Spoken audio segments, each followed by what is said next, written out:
Bismillahirrahmanirrahim. Assalamualaikum warahmatullahi wabarakatuh. Alhamdulillah wassalatu wassalamu ala Rasulillah wa ala alihi wasahbihi ajma'in. Selamat datang kepada murid-murid yang dikasihi sekalian. Jadi insya-Allah pada pagi ini Ustaz akan menerangkan secara jelas insya-Allah berkaitan subjek kita pada pagi ini, iaitu subjek hadis tahun 4 pada pagi inilah insya-Allah. Jadi pada minggu lepas telah diberikan kerja untuk membaca buku surat 1 hingga buku surat 6 dan juga membuat latihan di buku BLA. Jadi insya-Allah pada hari ini Ustaz akan menerangkan satu persatu insya-Allah berkaitan tajuk pengenalan hadis sahih. Jadi insya-Allah pada pagi ini kita akan baca buku surat 1 berkaitan tentang pengenalan hadis. Jadi yang pertama sekali murid-murid boleh baca muka surat 1 ni, dialog di antara pelajar dan juga guru. Jadi insya-Allah kita tengok pengertian hadis yang bermaksud. Adik boleh baca, boleh baca muka surat 1 ni. Kemudian yang kedua muka surat 2, kita masuk muka surat 2 1.1, yakni berkaitan pengertian hadis sahih. Kena faham hadis sahih itu macam mana. Jadi maksudnya ialah hadis yang bersambung sanad, diriwayatkan oleh perawi yang adil, dhabit dan tidak syaz dan illah. Jadi apa maksud perkataan tadi ni, dhabit, adil, syaz dan illah ni? Jadi yang pertama ialah seorang perawi. Perawi ni orang yang menulis ataupun menerima hadis tersebut. Jadi yang pertama ialah perawi yang muslim, baligh, berakal, tidak fasik dan menjaga maruah. Ini peranan seorang perawi. Perawi ni dia mesti ada, ialah seorang Islam, seorang yang baligh, seorang yang berakal, tidak fasik dan menjaga maruah. Dia tak ada tubuh badannya, kita lihat luaran dan dalamannya memang tak syak lagi, memang dia dah sesuai menjadi orang yang menjadi perawi. Yang kedua ialah dhabit, yakni perawi kuat hafalan dan ingatan dalam meriwayat hadis. Jadi kita ada beberapa tokoh-tokoh seperti Imam Al-Bukhari, Imam Muslim dan sebagainya. Ini mereka merupakan seorang hafiz Quran dan macam-macam lagi credibility-nya. Mereka juga seorang penghafal hadis beribu-ribu, beratus ribu hadis yang mereka hafal. Katanya orang Islam ni hebat, boleh hafal beribu-ribu, beratus ribu hadis yang Nabi buat. Nabi katakan, Nabi cara Nabi, dan hadis ada banyak. Hadis ni sudut kata-kata Nabi dan juga perbuatan Nabi. Jadi dhabit ini orang yang kuat hafalan, ingatannya dalam meriwayat hadis. Dia tak boleh nak lupa-lupa kejap, tak boleh. Ni seorang perawi.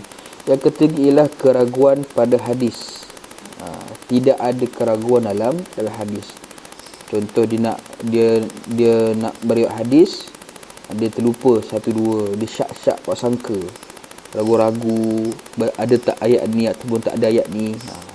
Jadi bila mana berlaku tersebut, maka berlakulah kecacatan dalam sanad Nabi, dalam matan Nabi tersebut. Yang seterusnya illah, kecacatan pada hadis. Bila berlakunya keraguan pada hadis, maka berlakunya kecacatan, tak sempurna hadis Nabi sallallahu alaihi wasallam. Ini yang kedua. Baik, yang ketiga, yang seterusnya ialah ciri-ciri hadis sahih. Yang pertama ialah sanad yang bersambung.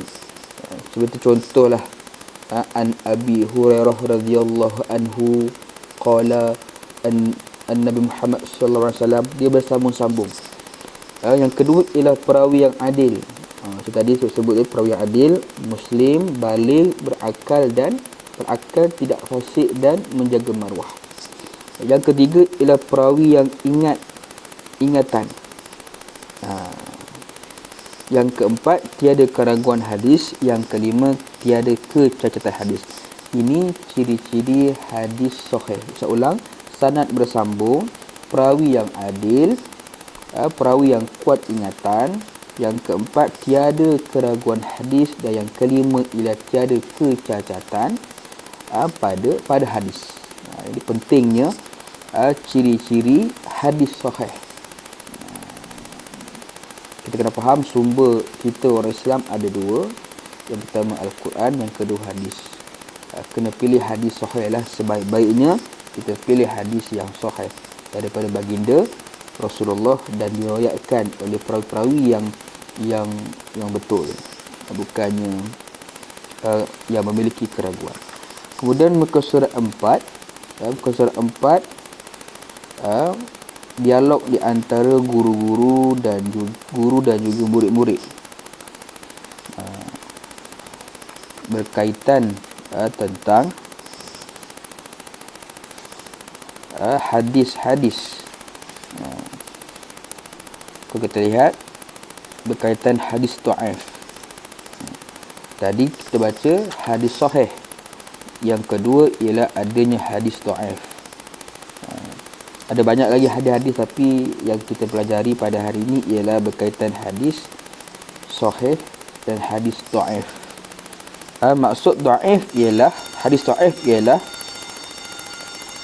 sanad terputus, perawinya pendusta, pelupa dan lemah hafalan, serta terdapat keraguan atau kecacatan pada hadis. Nak katanya hadis dhaif ini sanadnya berputus-putus, ada yang pelupa, seorang perawi ni perawi yang lupa, yang tak ingat apa semua. Kemudian ada yang perawi tersebut lemah hafalan, dia tak ingat kejap tak ingat. Kan?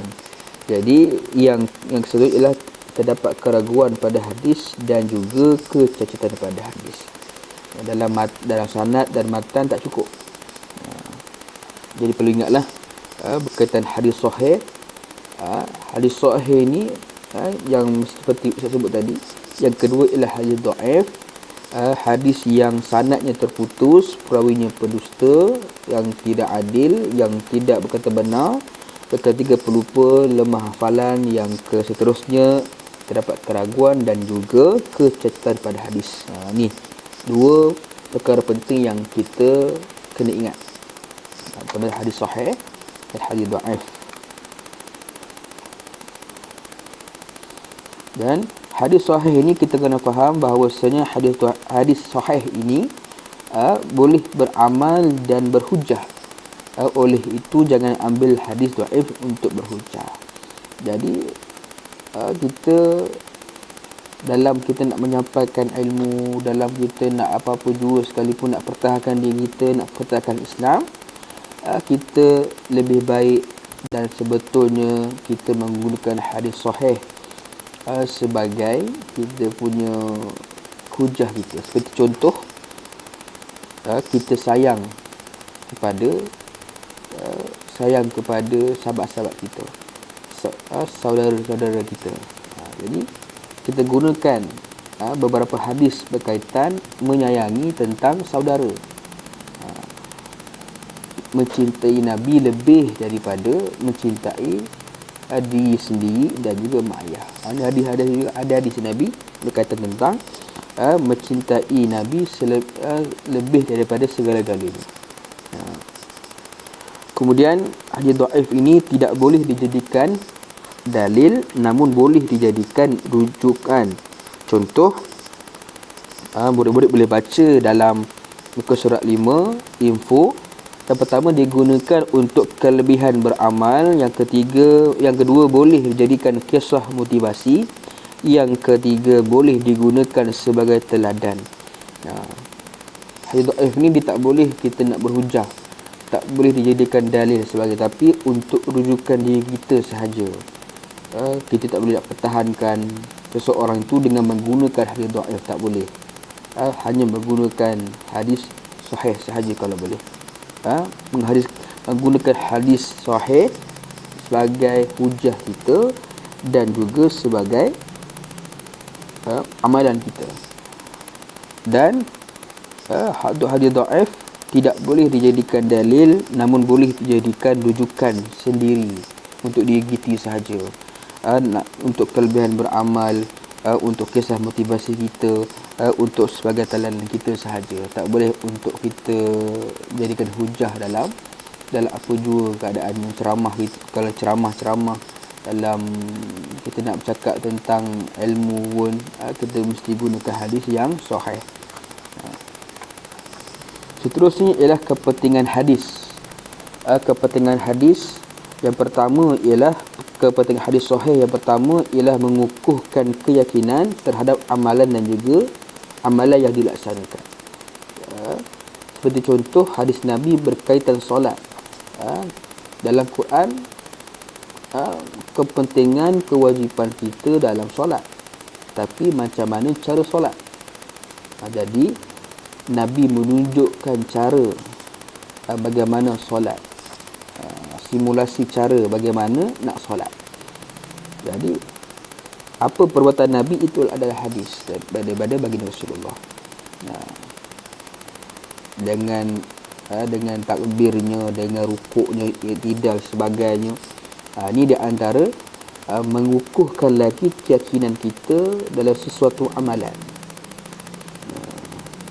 Nabi buat, Nabi zikir, Nabi zikir 33 kali Allahu Akbar, Subhanallah, Allahu Akbar, Alhamdulillah.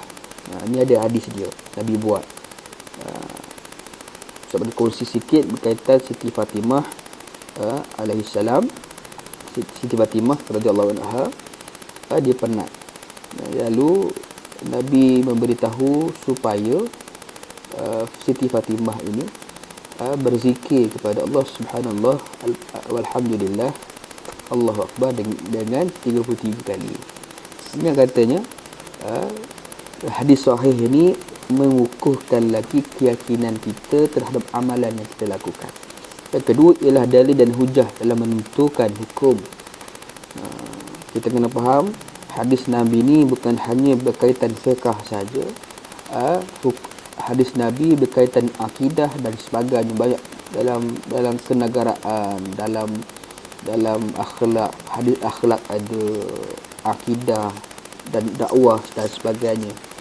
Jadi hukum, contoh wajib, kewajipan orang Islam untuk solat fardu, sunat, kita laksanakan solat duha. Contoh berkaitan solat duha disunatkan untuk kita membuatnya. Sebab apa Nabi buat? Ni yang ketiga, panduan kepada manusia. Hadis ialah apa yang Nabi buat, apa yang Nabi tunjukkan kepada kita ialah panduan bagi kita. Quran adalah dasarnya dan hadis Nabi merupakan penerangan. Macam Musa sebut tadi, Allah kata, Allah menyuruh kita untuk solat. Sahabat Nabi tanya macam mana solat tersebut. Nabi tunjukkan macam mana cara solat. Ini dia panduan hadis sebagai panduan manusia. Yang keempat ialah menjelaskan tuntutan Al-Quran secara terperinci. Ini dia yang saya sebut tadi. Al-Quran menceritakan cerita tentang dasar dan hadis menjelaskan tuntutan Al-Quran secara terperinci. Contoh tadi, Allah kata Allah suruh kita solat, Nabi jelaskan macam mana caranya solat. Baik, itu muka surat 2, 3, 4, 4, 5 dan 6. Jadi insya-Allah saya rasa itu saja penerangan daripada ustaz sendiri berkaitan hadis, pengenalan hadis. Jadi kita sebagai orang Islam, kita kena faham, kita kena tahu berkaitan hadis ni. Macam-macam yang perlu kita kena ingat. Jadi kena lazimi baca Quran dan juga lazimi juga kita membaca hadis. Sebab apa? Dia adalah panduan kita insya-Allah.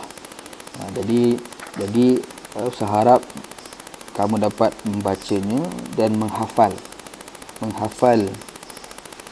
setiap isi-isi penting, yakni berkaitan pengertian hadis sahih, kemudian ciri-ciri hadis sahih, seterusnya apa itu hadis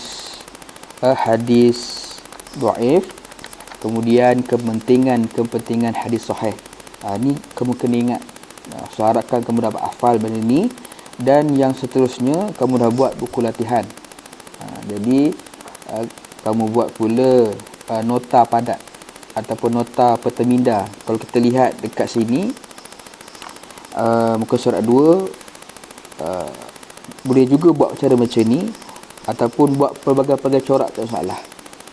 Contoh muka surat 3, ciri-ciri hadis sahih.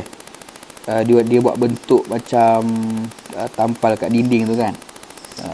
Boleh buat bentuk awan dan sebagainya, tak ada masalah. Buat atas kreativiti sendiri. Kalau tengok muka surat 6, muka surat 6 dia buat pokok. Ni cantik. Dia cantik, dia kreativiti sendiri. Nak mencantikkan, nak mudah hafal, dengan dibuat cara pokok, daun-daun dan sebagainya. Jadi kerja sekolahnya, kerja yang ustaz minta ialah buat nota padat dan perteminda lah, dengan cara perteminda, agar dapat kamu seronok membaca, bukan hanya menulis semata-mata. Lebih baik kita buat secara berteminda.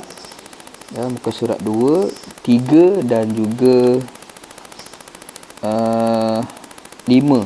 5 ni hadis dhaif, maksud hadis dhaif, dan yang seterusnya muka surat 6 kepentingan hadis sahih. Jadi insya-Allah itu saja daripada ustaz. Wallahu alam. Assalamualaikum warahmatullahi wabarakatuh.